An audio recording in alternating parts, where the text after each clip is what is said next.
புதுப்பட்டி காய்கறி மார்க்கெட், மாட்டுச் சந்தை, ஆட்டுச் சந்தை உங்களுக்காக திறக்கப்பட்டு உள்ளது. மக்களே, அதை பயன்படுத்தி நீங்கள் உபயோகப்படுத்திக் கொள்ளலாம்.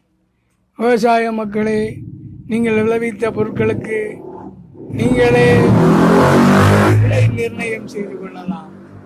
அங்கே மக்களுக்கு சகாய விலையில் நீங்களே விற்பனை செய்து கொள்ளலாம். உங்களுக்கு ஒரு அரிய வாய்ப்பு. ஆலங்குளம் அருகே இருக்கிற புதுப்பட்டி சந்தை உங்களுக்கு ஞாயிற்றுக்கிழமை ஒரு அரிய வாய்ப்பை திறந்து தருகிறது. நீங்கள் உங்கள் காய்கறிகளை உங்களுக்கு பிடித்தமான விலையில், உங்களுக்கு கட்டுமான விலையில் நீங்கள் விற்பனை செய்யலாம். புதுப்பட்டி மிக மிக ரொம்ப ஏற்ற